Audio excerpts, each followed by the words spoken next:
ഒരു സാധനത്തിന്റെ വില 80 രൂപ. ഇതിന്റെ വില 25% കൂടി. അതിനുശേഷം കൂടിയ വില 25% കുറഞ്ഞു. എങ്കിൽ അതിന്റെ ഇപ്പോഴത്തെ വില എന്താണ്? ഒന്ന് ചെയ്യാൻ നോക്കുക. തന്നെ ഒന്ന് ചെയ്യാൻ ശ്രമിക്കണേ.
ഓക്കെ, ഉത്തരം കിട്ടിയായിരുന്നു? ചെയ്യാൻ നോക്കിയോ? ഒന്നുമില്ല, സാധനത്തിന്റെ വില നമുക്ക് തന്നിട്ടുണ്ട് 80 രൂപ. അപ്പോൾ അതിന്റെ 25% വില കൂടിയെന്ന് പറഞ്ഞപ്പോൾ 80ന്റെ 25% എത്രയാണ് വരുന്നത്? 20 അല്ലേ? അപ്പൊ പുതിയ വില എന്ന് പറയുന്നത് 80 + 20, അപ്പൊ 100 രൂപയാണ് വില. അപ്പൊ പിന്നെ നമുക്ക് തന്നിട്ടുണ്ട് സാധനത്തിന്റെ വില 25% കുറഞ്ഞെന്ന് പറഞ്ഞിട്ടുണ്ട്. അപ്പോ പുതിയ വില എന്ന് പറയുന്നത് 100%ത്തിൽ നിന്ന് 25% കുറയ്ക്കുക, അപ്പൊ 75%. അപ്പോൾ പുതിയ വില എന്ന് പറയുമ്പോൾ നമുക്ക് കിട്ടിയ 100 രൂപ എന്താണ്? 100 രൂപ 75/100 കൊണ്ട് ഗുണിച്ചാൽ മതി. അപ്പോൾ നമുക്ക് പുതിയ വില കിട്ടും. അപ്പൊ 75 കേട്ടോ. 75 രൂപയാണ് പുതിയ വില ഇപ്പം. ഓക്കെ. 35 ആളുകൾ വരിയായി നിൽക്കുന്നു.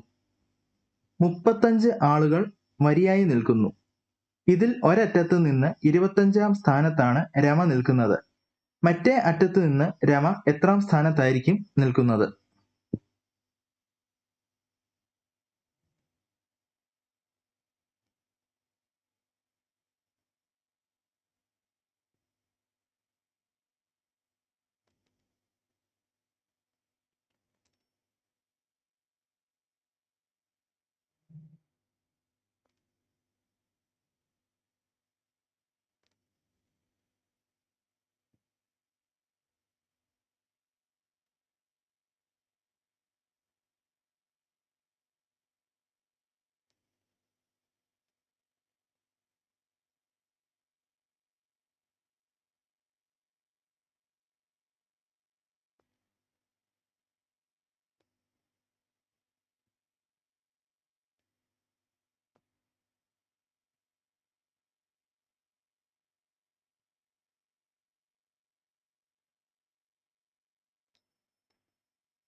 ഉത്തരം ലഭിച്ചോ?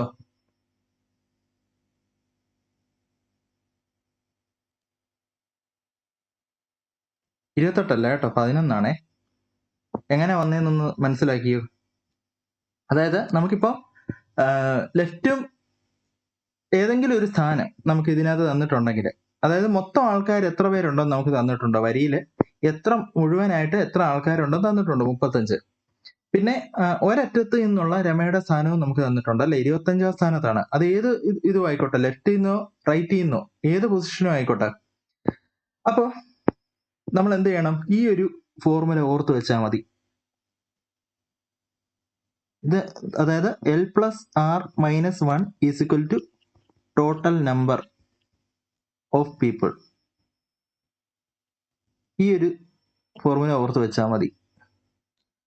അതായത് ഇടതുവശത്ത് നിന്നുള്ള പൊസിഷൻ അധികം വലതുവശത്ത് നിന്നുള്ള പൊസിഷൻ -1 ആണ് എന്ത്? നമ്മുടെ മുഴുവൻ ആൾക്കാർ, ഒരു വരിയിൽ നിൽക്കുന്ന മുഴുവൻ ആൾക്കാരുടെ എണ്ണം എന്ന് പറയുന്നത്.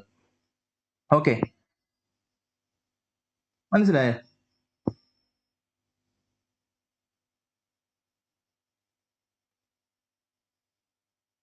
ഓക്കെ, ഇനി നമുക്ക് അടുത്ത ചോദ്യത്തിലോട്ട് പോവാവേ.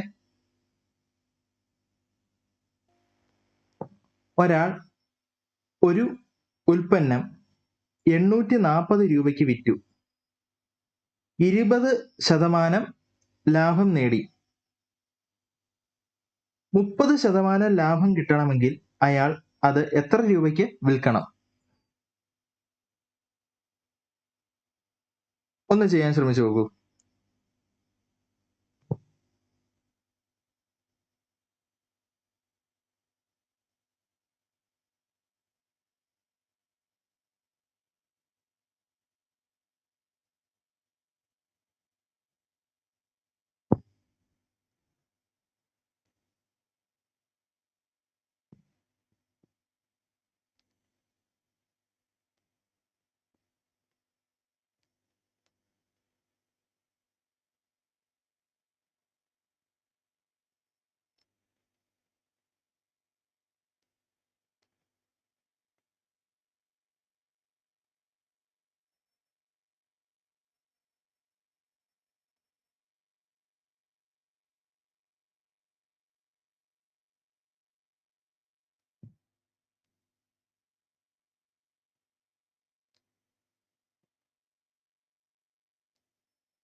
ഓക്കെ, അപ്പോ ഒരാൾ ഒരു ഉൽപ്പന്നം 840 രൂപയ്ക്ക് വിറ്റു, 20% ലാഭം നേടി. അപ്പോൾ 120% ആണ് എന്ത്? 840 രൂപ എന്ന് നമുക്കറിയാം. അപ്പൊ 100% അതിൽ നിന്ന് നമുക്ക് കണക്ക് കൂട്ടാം. അപ്പൊ 100% നമുക്ക് 700 രൂപയാണെന്ന് കിട്ടി. അപ്പോൾ ഇനി 30% ലാഭം കിട്ടണമെങ്കിൽ എന്തോ വേണം? ഈ 700 രൂപയുടെ 30% കണ്ടുപിടിക്കുക. അപ്പോൾ 210 രൂപ നമുക്ക് കിട്ടി. ഇനി ആ 210 അധികം നമ്മുടെ ഈ 700 രൂപയും കൂടെ കൂട്ടിക്കഴിഞ്ഞാൽ ഈ 30% ലാഭം ഇനി അയാൾക്ക് ലഭിക്കണമെങ്കിൽ എത്ര രൂപയ്ക്ക് വിൽക്കണം എന്നുള്ള കാര്യം നമുക്ക് കിട്ടും. ഓക്കെ, അപ്പൊ നമ്മള് അടുത്ത ചോദ്യം നോക്കുവാണേ.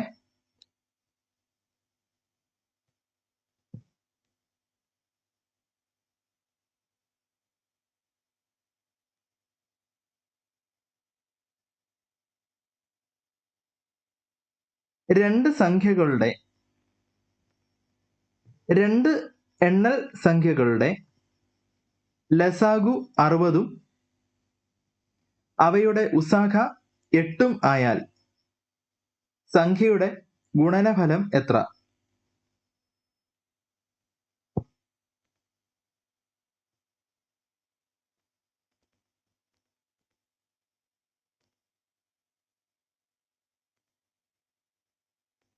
ഒന്ന് ചെയ്യാൻ നോക്കൂ.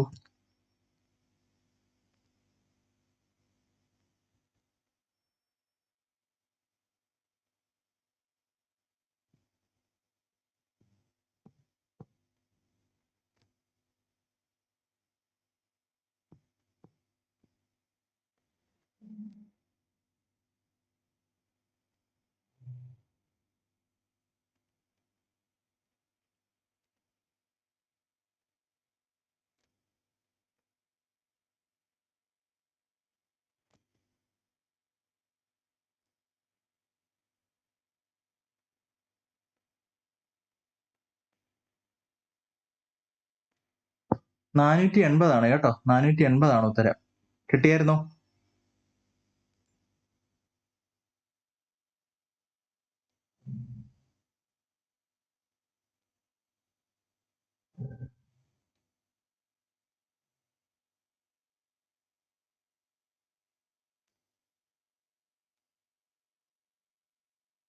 കിട്ടിയോ?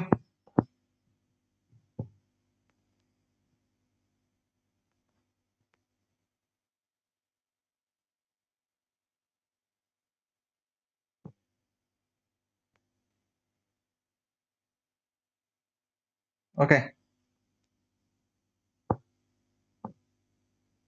അടുത്ത ചോദ്യത്തിലോട്ട് പോവാം.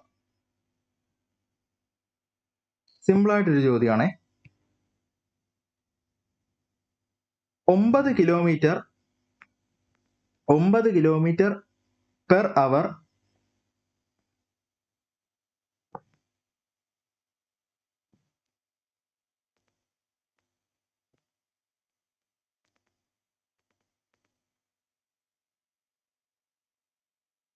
എത്ര മീറ്റർ പെർ സെക്കൻഡ്? ഓക്കെ, കിട്ടിയല്ലോ.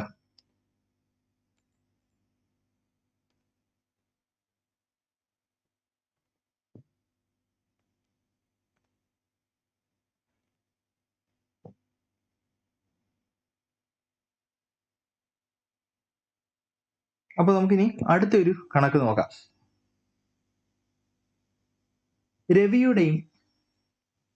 രവിയുടെയും ശശിയുടെയും വയസ്സുകൾ തമ്മിലുള്ള അംശബന്ധം ഇപ്പോൾ 4:5 ആണ്.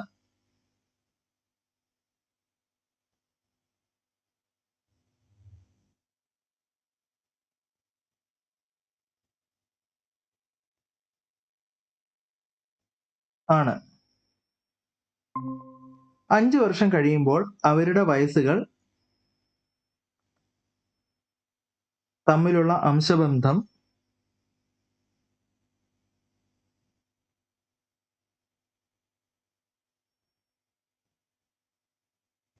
ആകും. എങ്കിൽ രവിയുടെ ഇപ്പോഴത്തെ വയസ്സെത്ര?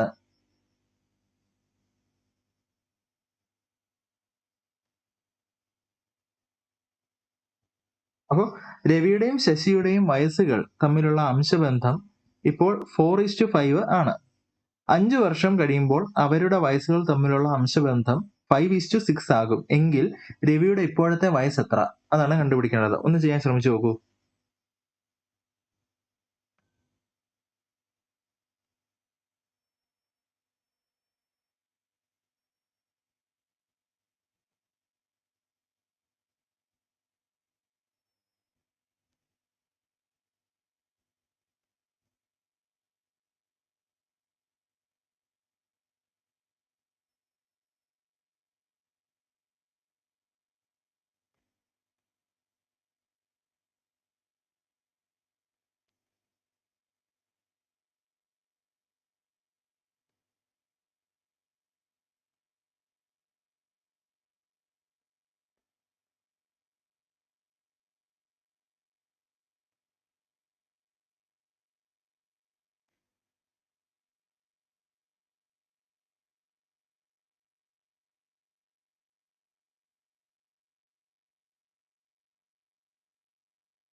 അപ്പോൾ കിട്ടിക്കാണുമെന്ന് ഞാൻ പ്രതീക്ഷിക്കുന്നു. അപ്പോൾ എങ്ങനെയാണ് ചെയ്തതെന്ന് വെച്ചാൽ നമുക്ക് ഇവരുടെ ഇപ്പോഴത്തെ പ്രസന്റേജ് ഇപ്പോഴത്തെ വയസ്സിന്റെ അംശബന്ധം തന്നിട്ടുണ്ട് അല്ലേ, 4:5 തന്നിട്ടുണ്ട്. അപ്പോൾ വയസ്സുകൾ നമുക്ക് 4x 5x എന്നും എടുക്കാം. ഓക്കെ, 5 വർഷം കഴിയുമ്പോൾ അംശബന്ധം എന്തായിട്ട് മാറുമെന്നാണ് പറഞ്ഞേക്കുന്നത്? 5:6 ആവുമെന്നല്ലേ, 5:6. അപ്പോൾ അതായത് 4x + 5 5x + 5 5 കൊല്ലം കഴിയുമല്ലേ. അപ്പോൾ നമ്മുടെ ഇപ്പോഴത്തെ പ്രായത്തിന്റെ കൂടെ 5 കൊല്ലം കൂട്ടുക. അപ്പൊ അതിന്റെ റേഷ്യോ നമുക്ക് തന്നിട്ടുണ്ട്. 5 കൊല്ലം കഴിയുമ്പോഴത്തെ എന്താണ് 5:6 എന്ന് തന്നിട്ടുണ്ട്. അപ്പൊ നമുക്കിപ്പോ ഒരു ഇക്വേഷൻ ഇതിൽ നിന്ന് തയ്യാറാക്കാൻ സാധിക്കും. അപ്പൊ നമ്മുടെ ഈ 6 ക്രോസ് മൾട്ടിപ്ലൈ ചെയ്യുക, 4x + 5 ക്രോസ് മൾട്ടിപ്ലൈ ചെയ്യുക, അതുപോലെ 5x + 5 ഈ 5 കൂടെ ഗുണിക്കുക. അപ്പൊ നമുക്കൊരു ഇക്വേഷൻ കിട്ടും. അപ്പൊ ഇതൊന്ന് സോൾവ് ചെയ്യുമ്പോഴത്തേനും നമുക്ക് എക്സിന്റെ വാല്യൂ 5 കിട്ടും. അപ്പൊ എക്സിന്റെ വാല്യൂ ആണ് 5 കിട്ടിയത്. അപ്പൊ ഇപ്പോഴത്തെ പ്രായം നമ്മൾ 4x 5x ആണെന്ന് പറഞ്ഞിരുന്നു. അപ്പൊ അവിടെ ഈ എക്സിന്റെ വാല്യൂ നമ്മൾ ഇട്ട് കൊടുക്കുമ്പോൾ നമുക്ക് അവരുടെ പെർസെന്റേജ് കണ്ടുപിടിക്കാൻ സാധിക്കും. അപ്പൊ 20 25 ആണ് നമുക്ക് ലഭിച്ചത്. ഓക്കെ,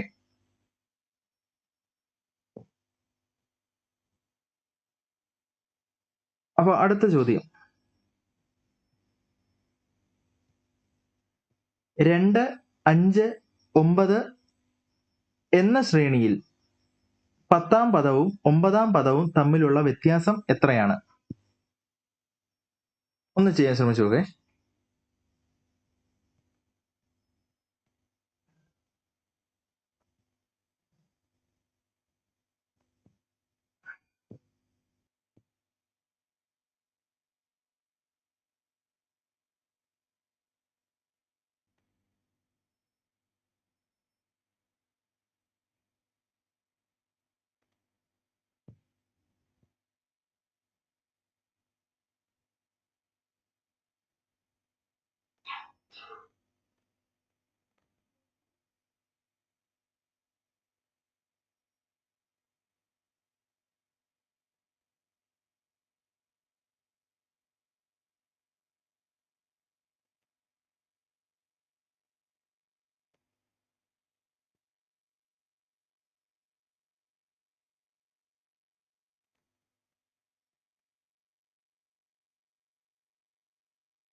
ആണ് പറഞ്ഞേക്കുന്നത്. അപ്പൊ പദങ്ങൾ കാണാനുള്ള ഇക്വേഷൻ ആണ് n + n × n+1/2. ഓക്കെ, അപ്പൊ 10ാം പദം എന്ന് പറയുന്നത് നമ്മൾ 10 തന്നെ സബ്സ്റ്റിറ്റ്യൂട്ട് ചെയ്ത് കൊടുക്കുക.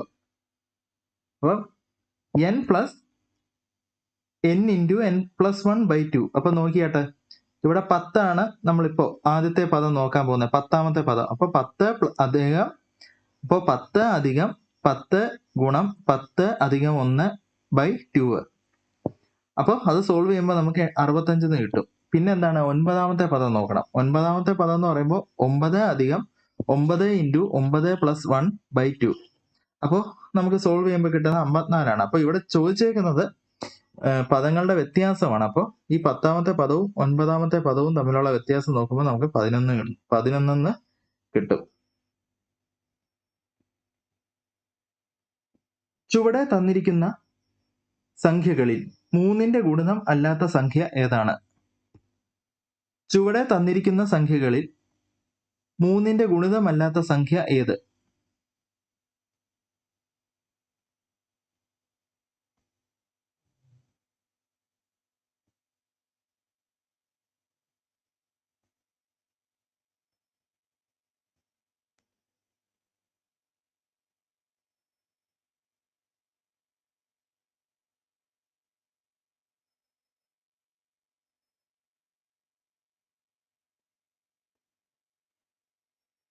നമുക്കപ്പോൾ എളുപ്പം കണ്ടുപിടിക്കാൻ പറ്റുന്നത് വെച്ചാൽ ഈ സംഖ്യകളൊന്ന് കൂട്ടി നോക്കിയാൽ അത് 3ന്റെ ഗുണിതമാണോ എന്ന് ചെക്ക് ചെയ്താൽ മതി. അപ്പോൾ 6ഉം 3ഉം 9 വരും അല്ലേ? അത് 3ന്റെ ഗുണിതമാണ്. 3ഉം 3ഉം 6 വരും, അതും 3ന്റെ ഗുണിതമാണ്. 7ഉം 8ഉം 15 അതും നമ്മുടെ 3ന്റെ ഗുണിതം തന്നെയാണ്. പക്ഷേ 7ഉം 3ഉം നമ്മൾ കൂട്ടി നോക്കിയാൽ എന്താണ് 10 വരുന്നത്. അത് 3ന്റെ ഗുണിതമല്ല. അടുത്ത ഒരു ചോദ്യം നോക്കാം. ഒരു സംഖ്യയുടെ വർഗമൂലത്തെ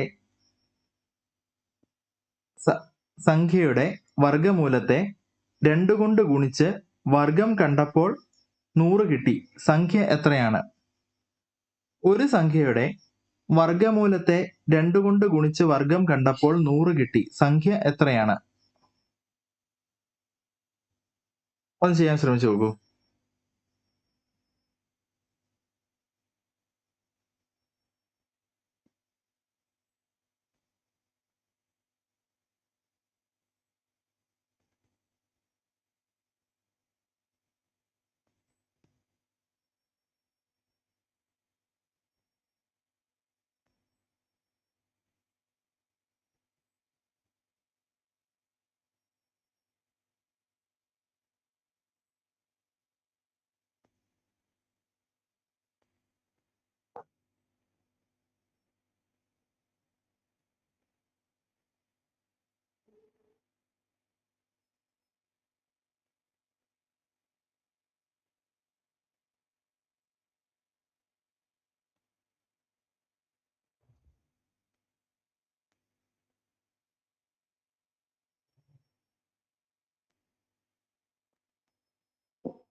ഉത്തരം ലഭിച്ചോ? അതായത് ഒരു സംഖ്യയുടെ വർഗമൂലത്തെ 2 കൊണ്ട് ഗുണിച്ച വർഗം കണ്ടപ്പോൾ 100 കിട്ടിയെന്നാണ് പറഞ്ഞേക്കുന്നത്. അപ്പോൾ നമ്മൾ സംഖ്യ എക്സ് എന്ന് എടുക്കുക. അപ്പോൾ വർഗമൂലം, അപ്പോൾ റൂട്ട് ഓഫ് എക്സ് ഗുണം 2 കൊണ്ട് ഗുണിച്ചെന്ന് പറഞ്ഞിട്ടുണ്ട്. പിന്നെ അതിന്റെ വർഗം കണ്ടപ്പോൾ അതിന്റെ സ്ക്വയർ എടുക്കുമ്പോഴാണ് നമുക്ക് 100 ലഭിക്കുന്നത്. അപ്പോൾ നമ്മൾ എന്താ റൂട്ട് എക്സിന്റെ സ്ക്വയർ ഗുണം 2ന്റെ സ്ക്വയർ ഈക്വൽ ടു 100. റൂട്ട് എക്സിന്റെ സ്ക്വയർ എന്ന് പറയുമ്പോൾ എക്സ് എന്ന് കിട്ടും അല്ലേ? 2 സ്ക്വയർ 4ആണ്. അപ്പോൾ അത് നമ്മുടെ 100നെ നമ്മൾ 4 കൊണ്ട് ഹരിക്കുക. അപ്പോൾ നമുക്ക് 25 എന്ന് കിട്ടും എക്സ്. അപ്പൊ 25ആണ് ഉത്തരം. നമുക്ക് മറ്റൊരു ചോദ്യം നോക്കാം.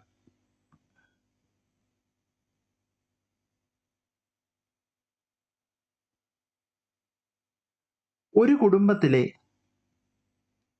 കുടുംബത്തിലെ 5 അംഗങ്ങളുടെ ശരാശരി പ്രായം 23 വയസ്സാണ്.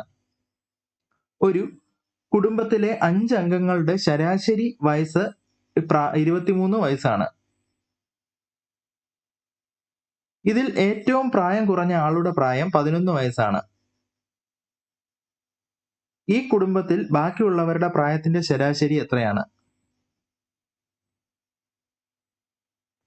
ഒന്ന് കണ്ടുപിടിക്കാൻ നോക്കൂ.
ഉത്തരം ലഭിച്ചോ കൂട്ടുകാരെ? അപ്പോ ഒരു കുടുംബത്തിലെ 5 അംഗങ്ങളുടെ ശരാശരി പ്രായം 23 എന്ന് തന്നിട്ടുണ്ട്. അപ്പൊ നമുക്ക് അതിൽ നിന്ന് മൊത്തം മുഴുവൻ പ്രായത്തിന്റെയും സമ്മ നമുക്ക് കണ്ടുപിടിക്കാം. 23 ഗുണം 5 ഇപ്പൊ എത്രയാണ് കിട്ടുന്നത്? 115. പിന്നെ അതിലെ തന്നെ ഏറ്റവും പ്രായം കുറഞ്ഞ ആളുടെ പ്രായം 11 ആണെന്ന് തന്നിട്ടുണ്ട്. അപ്പോ 4 അംഗങ്ങളുടെ വയസ്സ് കണ്ടുപിടിക്കാന് ഈ 115, അതായത് മൊത്തം വയസ്സായ 115ൽ നിന്നും 11 കുറയ്ക്കുക. അപ്പൊ നമുക്ക് 104 എന്ന് കിട്ടും. അത് 4 അംഗങ്ങളുടെ പ്രായത്തിന്റെ സമ്മാണ് കേട്ടോ. അപ്പോ ഇനി 4 അംഗങ്ങളുടെ ശരാശരി വയസ്സ് എളുപ്പം കണ്ടുപിടിക്കാമല്ലോ. ആ 4 അംഗങ്ങളുടെ തുക, പ്രായത്തിന്റെ തുക 4 കൊണ്ട് ഹരിച്ചാല് നമുക്ക് അവരുടെ ശരാശരി പ്രായം നമുക്ക് ലഭിക്കും. അപ്പൊ ഇവിടെ 26 എന്നാണ് ലഭിച്ചത്. ഓക്കെ, ശരി. അപ്പൊ ഇനി നമുക്ക് അടുത്ത ഒരു ചോദ്യം നോക്കാം.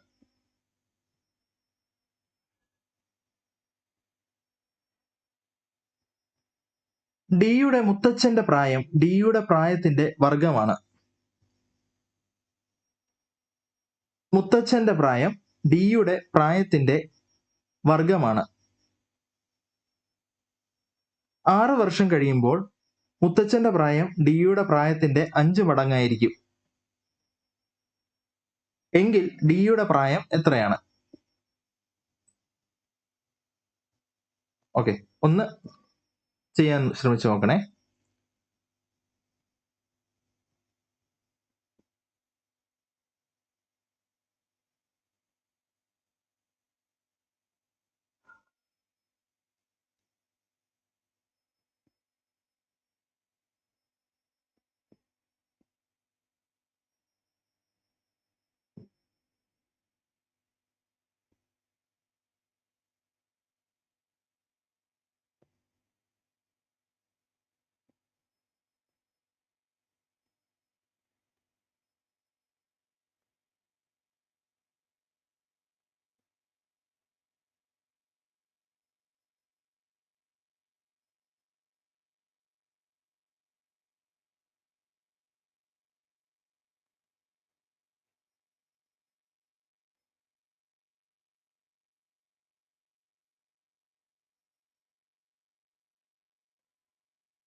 ഹലോ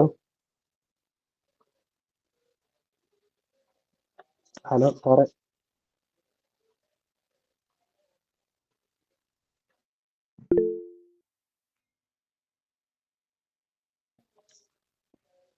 ഹലോ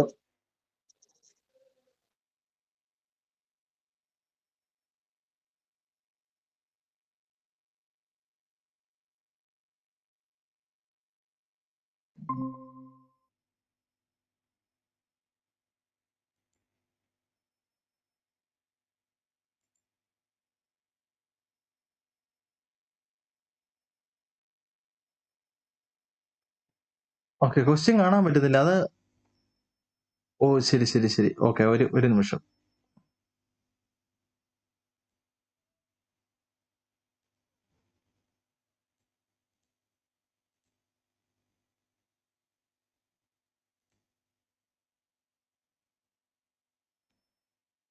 ഓക്കെ, ഇപ്പൊ ഓക്കെ ആയല്ലോ.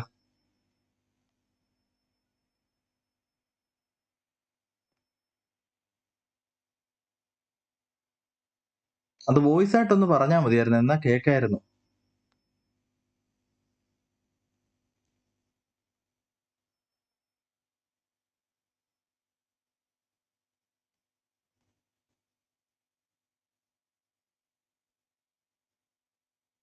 ഞാൻ ഇടയ്ക്ക് ചോദിച്ചായിരുന്നല്ലോ കേൾക്കുന്നുണ്ടോ കാണുന്നുണ്ടോ എന്ന്, എന്നിട്ട് ആരും ഒന്നും പറഞ്ഞില്ലല്ലോ.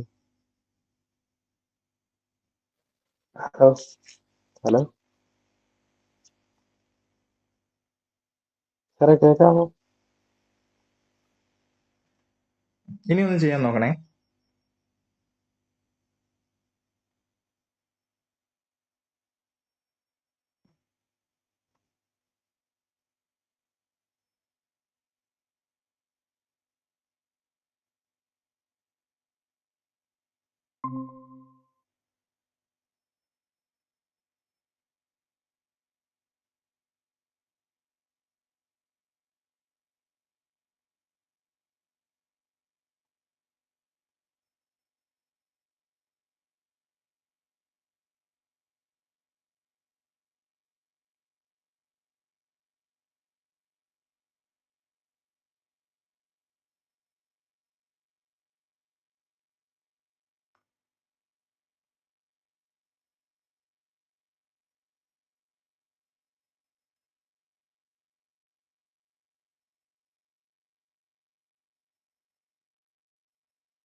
അപ്പോ എങ്ങനെയാണെന്ന് മനസ്സിലായോ കൂട്ടുകാരെ? ഞാൻ ഒന്നുകൂടെ വ്യക്തമാക്കി തരാം.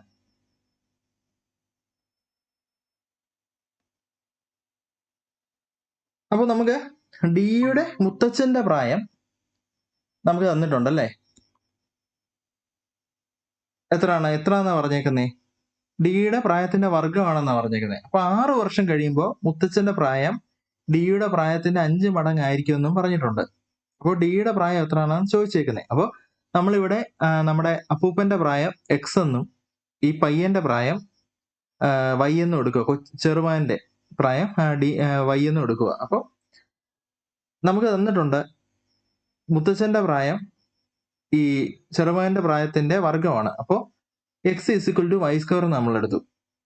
6 വർഷം കഴിഞ്ഞ്, അപ്പൊ 6 വർഷം കഴിഞ്ഞ് എന്തോ പറഞ്ഞേക്കുന്നേ? ഡിയുടെ പ്രായത്തിന്റെ 5 മടങ്ങായിരിക്കും എന്ന് നമുക്ക് തന്നിട്ടുണ്ട്. അപ്പൊ നമ്മൾ എന്തോ ചെയ്യുന്നേ? മുത്തച്ഛന്റെ പ്രായത്തിന്റെ കൂടെയും ഒരു 6 വർഷം കൂട്ടി. പിന്നെന്താണ്? വൈയുടെ പ്രായത്തിന്റെ കൂടെ ഒരു 6 കൂട്ടി. എന്നിട്ട് 5 കൊണ്ട് ഗുണനം ചെയ്തു. കാരണം 5 മടങ്ങാന്ന് പറഞ്ഞിട്ടുണ്ട്. ഓക്കെ. അപ്പോ ഇനി എന്താണ്? നമ്മള്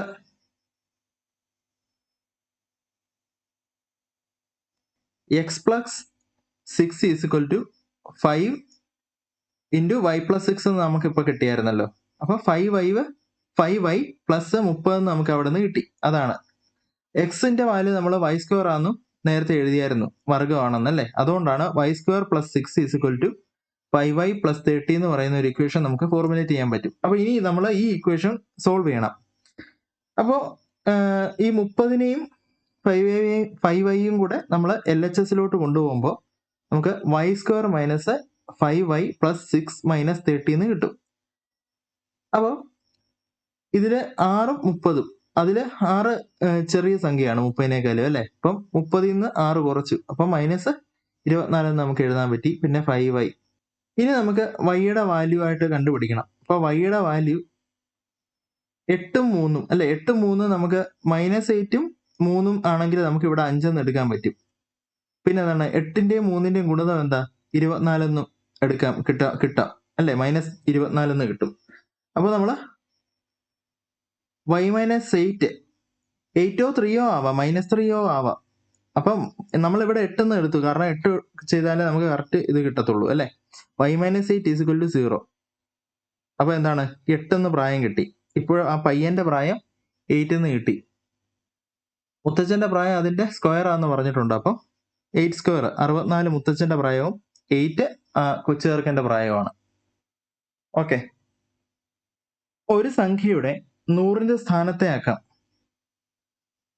സംഖ്യയുടെ 100ന്റെ സ്ഥാനത്തെ അക്കം ഒറ്റയുടെ സ്ഥാനത്തെ അക്കത്തിന്റെ 3 മടങ്ങും 10ന്റെ സ്ഥാനത്തെ അക്കം ഒറ്റയുടെ സ്ഥാനത്തെ അക്കത്തിന്റെ 2 മടങ്ങും ആണ്. ഈ സംഖ്യയുടെ ഒറ്റയുടെ സ്ഥാനത്തെ അക്കം ഇരട്ട. ഒരു സംഖ്യയുടെ 100ന്റെ സ്ഥാനത്തെ അക്കം ഒറ്റയുടെ സ്ഥാനത്തെ അക്കത്തിന്റെ 3 മടങ്ങും 10ന്റെ സ്ഥാനത്ത് അക്കം ഒറ്റയുടെ സ്ഥാനത്തെ അക്കത്തിന്റെ 2 മടങ്ങും ആണ്. ഈ സംഖ്യയുടെ ഒറ്റയുടെ സ്ഥാനത്തെ അക്കം ഇരട്ട അഭാജ്യ സംഖ്യയാണ് എങ്കിൽ സംഖ്യ ഏതാണ്? അപ്പൊ ഇതൊന്ന് ചെയ്യാൻ ശ്രമിക്കണം.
അപ്പൊ കൂട്ടുകാരെ, ഇത് നമുക്ക് പെട്ടെന്ന് ചെയ്യാന് ഓപ്ഷനിൽ നിന്ന് ചെയ്യുന്ന എളുപ്പം കേട്ടോ.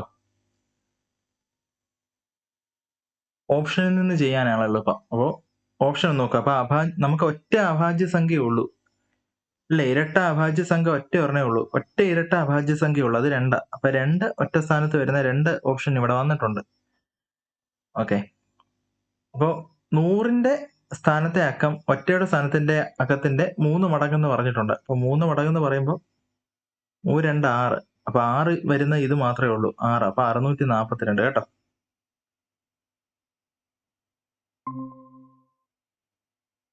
ഓക്കെ, കിട്ടിയായിരുന്നോ കൂട്ടുകാരെ?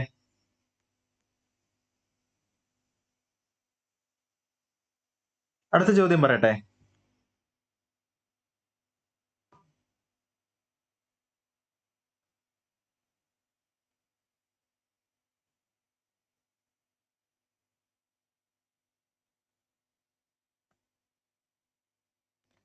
മണിക്കൂറിൽ 66 കിലോമീറ്റർ ശരാശരി വേഗതയിൽ സഞ്ചരിക്കുന്ന ഒരു കാറ് 2 മണിക്കൂർ 10 മിനിറ്റ് കൊണ്ട് എത്ര ദൂരം സഞ്ചരിക്കും?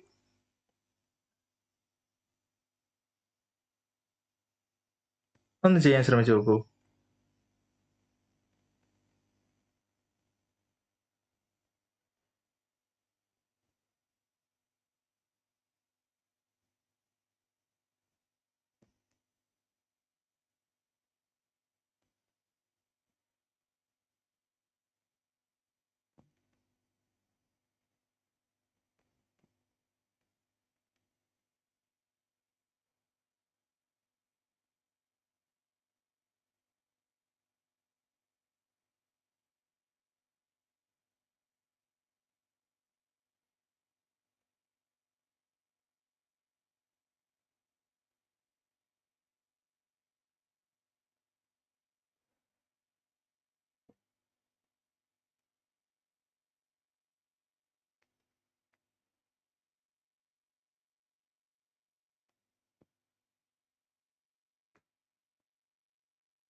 കിട്ടിയോ കൂട്ടുകാരെ?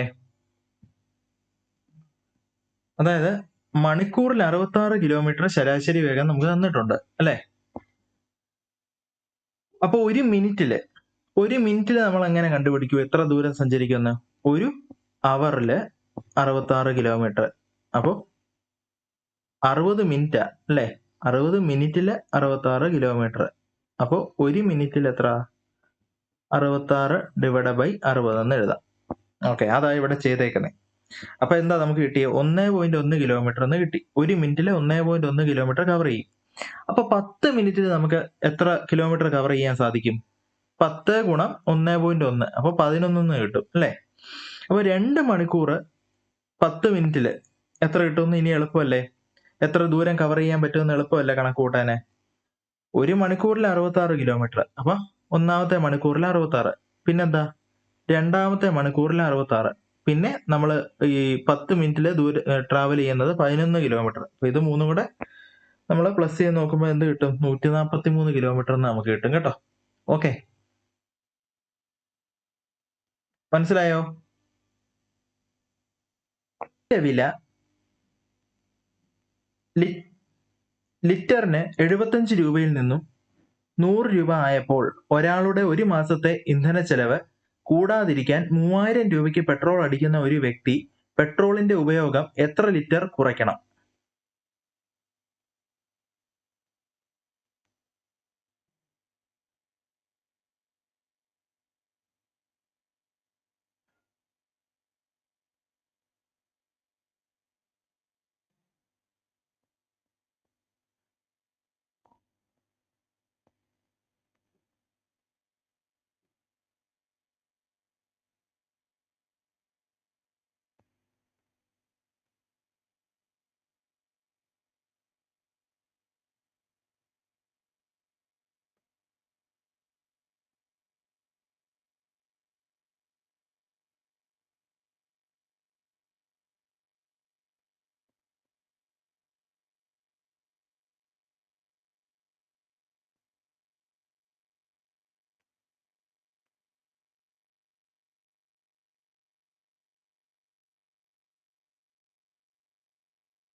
കിട്ടിയ കൂട്ടുകാരെ?